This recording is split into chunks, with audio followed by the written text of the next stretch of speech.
Hello. Welcome to today's session of Selling the Couch. I hope you're doing well, having an awesome day. So, today's episode kicks off a two-part series on podcasting for therapists. And specifically today, we are diving into how podcasting can help you build something bigger than just a business. That is, to be a trusted voice that resonates far beyond the therapy room. So, if you're a therapist that's been quietly wondering whether it's time to expand your reach, to teach, to speak, to write, or even launch an online course, then this episode is definitely for you. You know, when I first started selling the couch way back in 2015, to be completely honest, I didn't set out to build an audience or a platform or any of these things. Honestly, I barely even knew what any of those phrases meant. My intent, honestly, was to learn from other therapists in private practice about how they're building their businesses and expanding their income and impact beyond the therapy room. And then hopefully to share the lessons that I was also learning as I followed a similar career trajectory of thinking about our own skill set as clinicians, thinking it as a skill set that could be used to serve others and also grow our income beyond just clinical work. And so even when I started the STZ podcast, we had literally moved into our first home just a few weeks prior, and the home office that is STC headquarters was literally just a whole bunch of U-Haul boxes all around.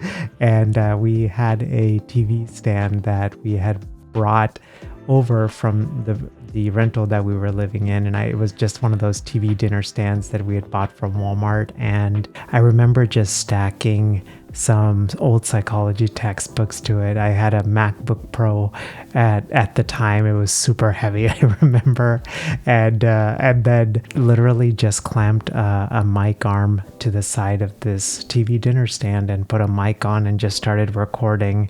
I literally had a $60 mic, no experience in doing audio and all of those kind of things. Something really unexpected happened, which is that people started listening to the podcast and sending emails. And first it was just literally, I think on day one, we had 9 downloads. On day 2, we had like 81, something around there. And then it just kept growing from a few hundred to a few thousand, then tens of thousands.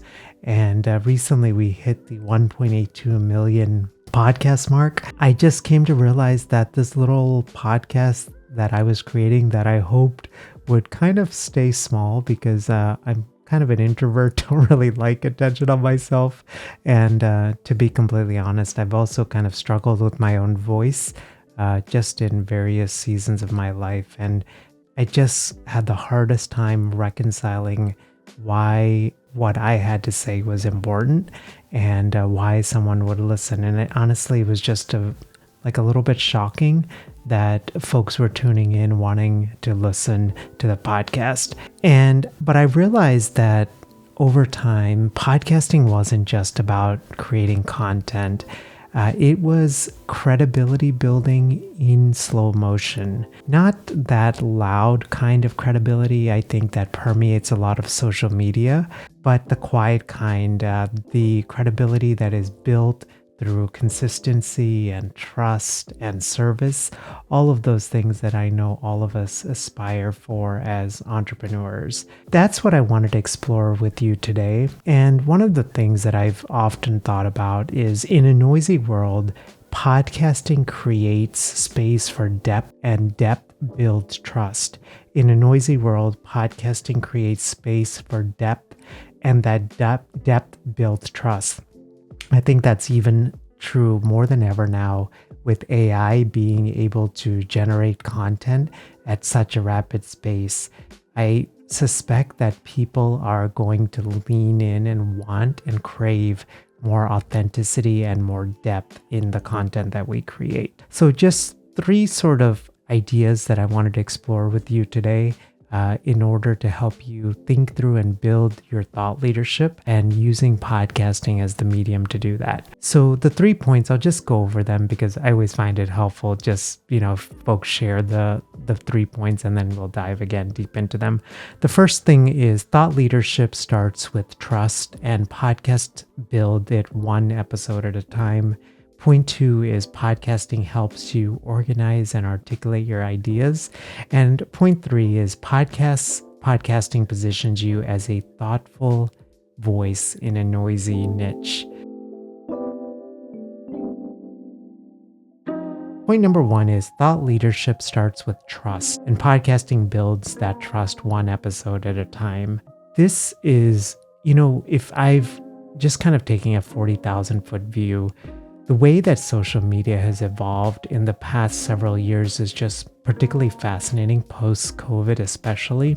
So it used to be that a lot of social media was focused on growth, right? And so post more often, create more content.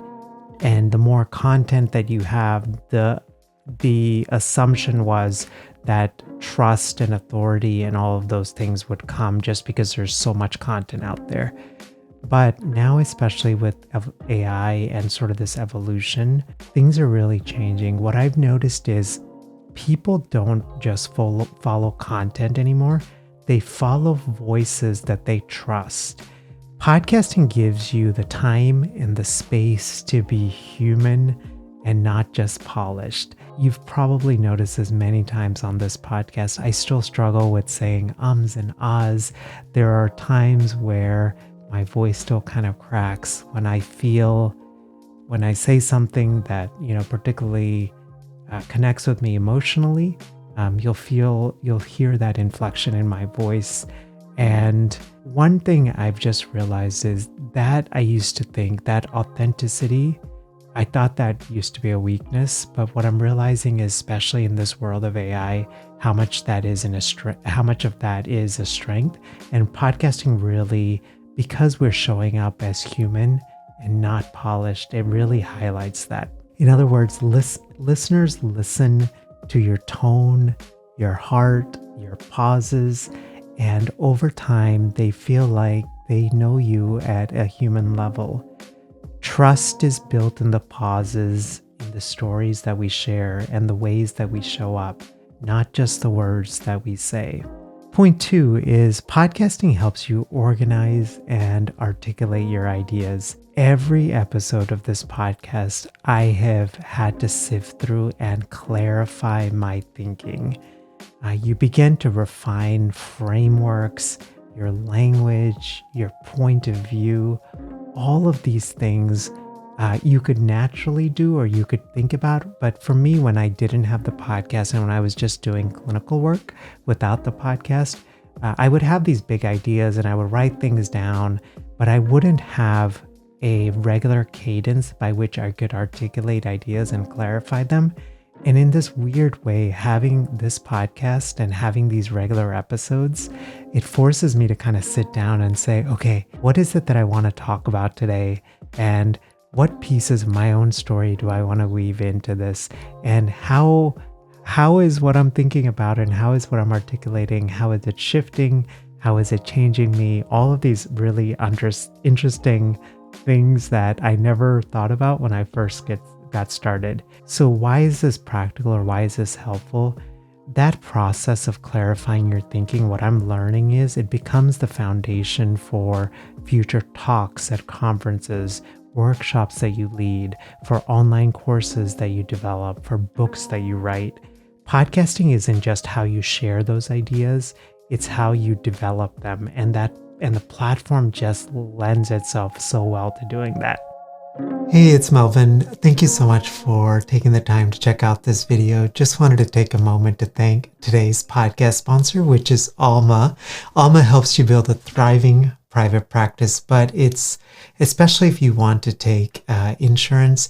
And this actually might be a really good strategy, particularly during periods of either political or economic volatility like we are experiencing now. Even if you're a private pay practice, this might be something just to consider adding one insurance company that reimburses the best. And Alma takes care of getting you credentialed as well as doing all of the administrative paperwork so that you can just focus on doing the awesome work that you're doing in the world. But more than that, Alma is an entire private practice support system. So they have a bunch of stuff. And what I actually wanted to hone in on was Alma also includes CEUs as well as peer consultation and clinical interest groups. So isolation is something that a lot of clinicians in private practice navigate.